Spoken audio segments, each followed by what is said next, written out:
On commence avec la première. Donc résoudre 2x au carré plus 2x moins 12 égale 0.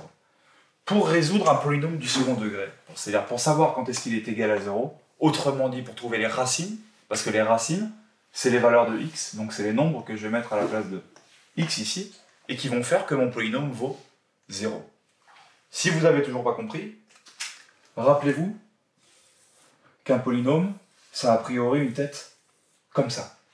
Donc, chercher à savoir quand ce polynôme vaut 0, c'est chercher à se demander quand est-ce que mon polynôme il va aller couper cette barre-là. Eh bien, on voit que ce polynôme-là, a priori, il va aller le couper ici et ici.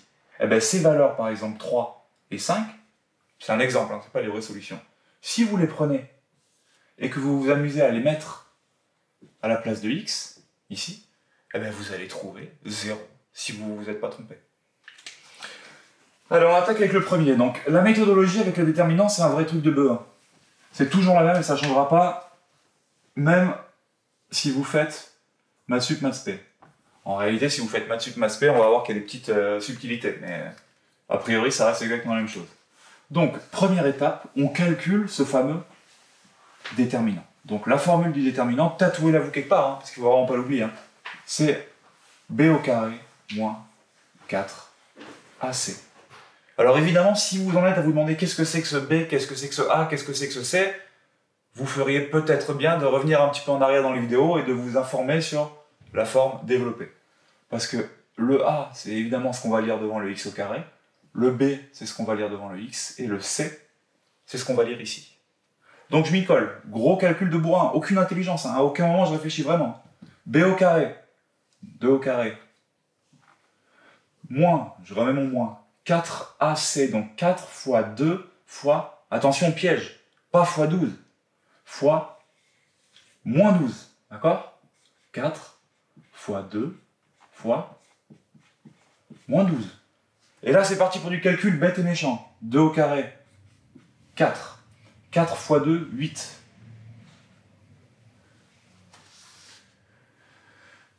Je pense que je me suis merdé, mais on continue quand même. 4 fois 2, 8 fois moins 12. 8 fois 1, 12, 8 fois 10, 80, 8 fois 2, 16, moins 96, mais il y a un plus, 96, et ça fait 100. Donc là, j'ai eu un peu peur, je me suis fait un peu peur, je pensais que je m'étais planté, mais en fait, non. Alors, on revient sur ce calcul rapidement. Comment est-ce que je fais pour faire ça de tête?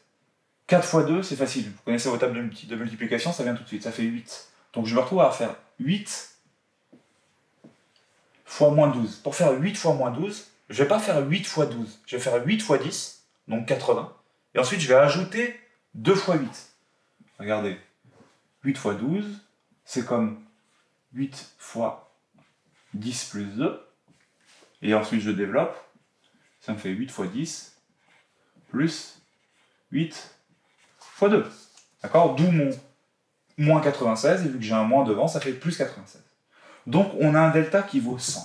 Alors, un premier truc pour vous assurer que vous êtes sur le bon chemin en contrôle, c'est vous demander, est-ce que mon delta, il tombe comme un carré parfait? On va comprendre après pourquoi. Si votre delta, il vaut par exemple 7, ça sent pas bon quoi. Si votre delta, il vaut 7, ça veut dire qu'à un moment ou à un autre, vous allez vous retrouver avec un racine de 7, et moi, j'ai pas envie d'être à votre place quand vous allez vous retrouver avec un racine de 7. Alors que là, avec un 100, quand je vais chercher la racine de ce nombre-là, je vais tomber très tranquillement sur un bon V10. Donc c'est parti. Vous avez au tableau les 3 cas de figure. Donc je vous les rappelle une fois, les 3 cas de figure. Le premier cas de figure, c'est le cas le plus cool.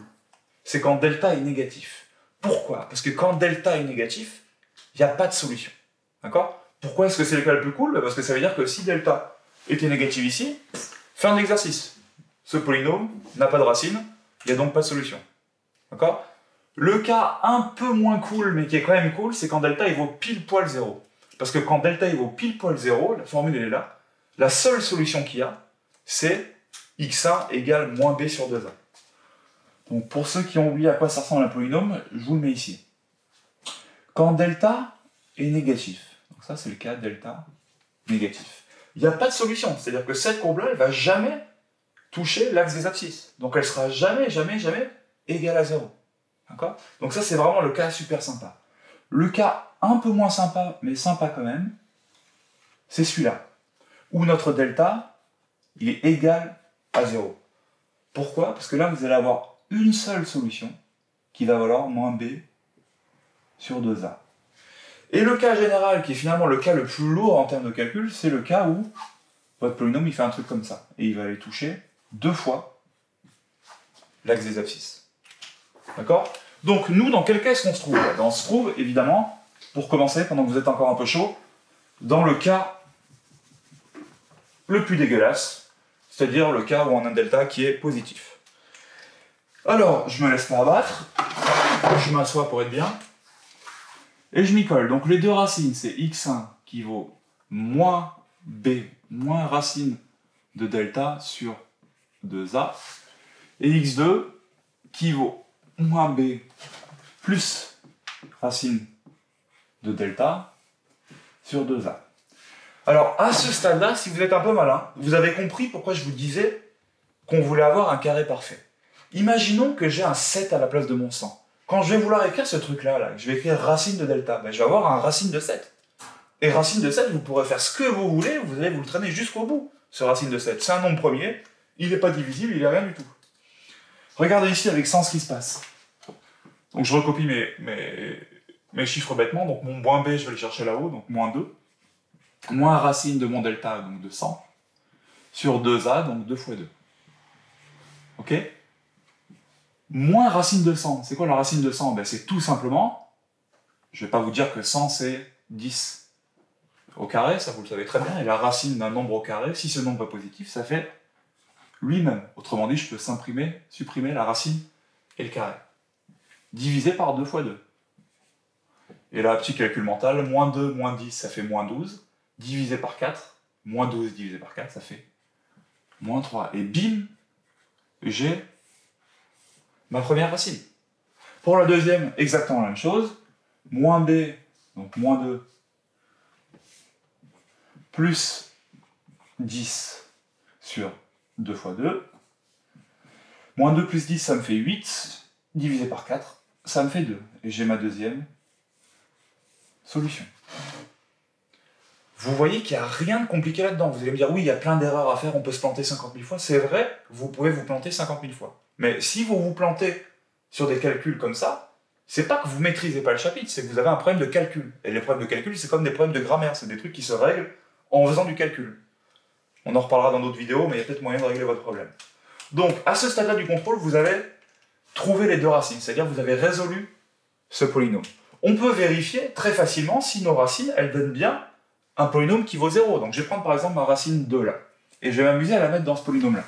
Donc ça va me faire 2 fois x au carré, donc je prends ma racine, je la mets au carré, 2 au carré, plus 2 fois x, donc je prends ma racine, je la mets ici, moins 12. 2 fois 2 au carré, ça fait 2 fois 4, ça me fait 8. Plus 2 fois 2, ça fait 4, donc 8 plus 4, ça me fait 12, moins 12, ça fait bien 0. Donc on vient de voir que les racines qu'on a trouvées grâce à ce delta, elles donnent bien mon polynôme qui vaut 0. Cette technique-là, ultra puissante, le delta, c'est une technique de Beu. Pourquoi? Parce que vous avez déployé toute une technologie qui consistait à calculer un delta. Vous demandez ensuite quel est le signe du déterminant, est-ce qu'il est positif, négatif, machin, machin. Vous avez utilisé des formules plus ou moins compliquées pour des solutions. Vous avez calculé ces solutions, vous êtes content, mais en réalité, vous n'avez rien compris à ce que vous avez fait. C'est-à-dire que on aurait pu vous parler chinois, ça vous aurait rien fait de plus, quoi. Vous avez appris par cœur une technique et vous l'avez pas du tout comprise, quoi. On vous en demande pas beaucoup plus pour l'instant. C'est-à-dire que si vous êtes capable d'appliquer cette technique comme un bœuf, ça marche très bien. Allez, on enchaîne avec le deuxième exercice. C'est parti pour le petit b. Donc, cette fois-ci, x au carré moins 2x plus 1 égale 0. Donc, vous vous doutez bien, si vous n'êtes pas trop teubé, que là, on est arrivé avec un delta qui était positif. J'ai pris 3 exemples. Il y a 3 possibilités pour le delta. Il y a moyen qu'ici, on trouve un delta nul. Donc, je m'y mets. Delta, il vaut b au carré moins 4ac. Donc, moi, je vous incite fortement à faire pause et à essayer de le résoudre vous-même. D'accord? Si vous n'y arrivez pas, vous lancez la vidéo et je vous corrige. Delta égale b au carré moins 4ac. Allez, je m'y colle. Ça, c'est mon a. Ah, ça, c'est une question intéressante. Quand j'ai juste x au carré, là, qu'est-ce qui vaut a? Alors, une des erreurs les plus fréquentes que les élèves font et que vous êtes susceptibles de faire, c'est de dire, ah ben il n'y a rien devant mon x au carré, du coup j'ai qu'à dire que a il vaut 0. Pourquoi ça marche pas? Parce que si j'avais un 0 x au carré, 0 x au carré, ça me fait pas x au carré. 0 x au carré, ça me fait 0 tout, ça fait rien, quoi, rien du tout, il n'y aurait pas de x au carré. Donc, quand il n'y a rien devant un nombre, c'est qu'on a sous-entendu qu'il y était une fois. D'accord? Donc, mon A, il vaut 1. Mon B, il vaut, attention, deuxième erreur, ne surtout pas dire que B, il vaut 2. B, il vaut moins 2. Et mon C, il vaut plus 1. B au carré, moins 4AC, c'est parti.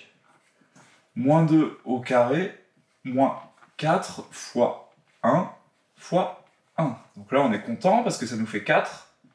Moins 4 fois 1 fois 1, bon, 1 fois 1, ça fait 1. 4 fois 1, ça fait 1, et ça fait 4. Et moins 4 fois, bref, moins 4. Et comme par hasard, on arrive au cas où le déterminant, il vaut 0. Là, ça commence à être des cas sympas. Parce que vous savez que quand le déterminant il vaut 0, c'est ce qui est affiché sur la droite, vous n'avez qu'une seule solution. Et que cette solution, elle vaut moins b sur 2a. Donc si je le calcule ici, elle me fait moins 2 divisé par 2 fois 1. Moins 2, ça me fait 2. 2 divisé par 2 fois 1, donc 2 divisé par 2, ça me fait 1. Donc j'ai mon unique solution. Ce cas-là, il est vraiment cool. D'accord, vous pouvez encadrer le résultat, votre x0 il vaut 1, machin, machin, machin, vous pouvez en conclure que éventuellement vous vous retrouvez dans ce contexte-là, ou alors ce contexte-là, d'accord, et que vous avez 1 comme valeur ici, vous pouvez en conclure plein de choses. Moi, la petite astuce que j'ai envie de vous donner, c'est celle-là. Vous vous dites, enfin, vous regardez la gueule des équations ici, vous vous dites, mais jamais je vais retenir tous ces cas-là, tous ces trucs, tous ces machins. Regardons ce qui se passe. Si vous apprenez juste les formules des x1 et x2, donc dans le cas général, qui valent moins b moins racine de delta sur 2a, et x2 qui vaut moins b plus racine de delta sur 2a. Déjà, dans votre tête, moi si j'étais vous, j'en apprendrais pas deux. J'en apprendrais qu'une seule et je dirais, en fait c'est plus ou moins delta. Comme ça, vous n'avez que cette formule à retenir ici. Et maintenant, regardez ce qui se passe. Ce qui est vraiment décisif dans cette équation, c'est ce racine de delta. Et en fait, ce racine de delta, c'est lui qui va tout vous faire. Pourquoi? Parce que quand delta est négatif, par exemple, delta égale, je ne sais pas, moins 9, est-ce qu'on a le droit d'écrire racine de moins 9? Mais non, on n'a pas le droit d'écrire racine de moins 9. La racine, c'est forcément racine de quelque chose de positif. Donc vous savez que dans le cas où delta, il est négatif, vous n'aurez même pas le droit de calculer les racines. Donc vous pouvez en conclure, ben, quand delta est négatif, vu que j'ai pas le droit de calculer, c'est qu'elle n'existe pas. Donc il n'y a pas de racine. Quand delta est égal à 0, regardez ce qui se passe. Donc je vais réécrire pour l'occasion ma deuxième racine. Moins b plus racine de delta, c'est un plus pas un fois, sur 2a. Regardez ce qui se passe quand je décide de mettre 0 à la place de delta. Ben, racine de 0, ça fait combien? Ben, ça fait 0. Je l'écris même pas. Et racine de 0 en bas, ça fait 0 aussi, donc je l'écris même pas. Et au final, je vois que dans les deux cas, il me reste moins b sur 2a. Et vous retrouvez votre formule, là. D'accord? Est-ce que vous êtes content ou est-ce que vous n'êtes pas content? On va même pousser les vis un peu plus loin. Quand on a deux racines, et que ces deux racines, c'est en fait la même chose, c'est le cas que vous connaissez ici, on dit que la racine, elle est double. D'accord? En fait, c'est pas... Enfin, c'est un truc, un compromis entre il y a deux racines et qu'une racine. Bref, on va pas se prendre la tête avec ça. Donc ça, c'est le cas du petit b. Allez, on est chaud, on s'enchaîne le petit c. Donc, là, je vous ai un petit peu fait un spoiler. Hein. Donc, dans le petit a, on avait le delta qui était positif. Dans le petit b, on avait le delta qui était négatif, qui était nul. Et dans le petit c, on avait le delta qui était négatif. Essayez de me faire ça tranquille au brouillon, là, pendant que vous êtes en train de regarder la vidéo. Posez-vous, vous prenez un brouillon, vous essayez au moins de calculer le delta sur ce truc-là. Et on se retrouve pour la correction. Alors, je me lance dans mon calcul de delta. Bon, ça va de plus en plus vite, hein, vous commencez à savoir le faire. En fait, au bout de 3 ou 4 fois, je dis ça, j'allais faire une erreur. Au bout de 3 ou 4 fois, quand vous avez calculé votre delta, vous savez le faire, vous savez les racines, vous maîtrisez le bail, quoi. Donc je m'y mets, delta il vaut b au carré moins 4ac, donc là c'est encore le cas qui est un peu cool. Il n'y a rien devant le x, donc mon b il vaut 1. Moins 4 fois a fois c. Donc je me retrouve avec 1 au carré 1, 4 fois 10, 40, fois 1, 40, et moins 40. D'accord? Quand mon delta il est négatif, j'ai tout simplement pas de solution. Donc, avec ces 3 exercices-là, vous venez de taper l'intégralité des cas de figure que vous pouvez avoir en contrôle. D'accord? C'est exactement tout ce qu'on peut vous demander avec le delta. Ne venez pas me dire que c'est compliqué. C'est pas compliqué de calculer un delta. Ce qui est éventuellement compliqué, c'est de le calculer sans se planter.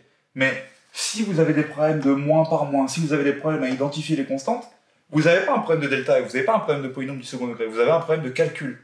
Et le problème de calcul, ça se soigne en faisant du bon vieux calcul.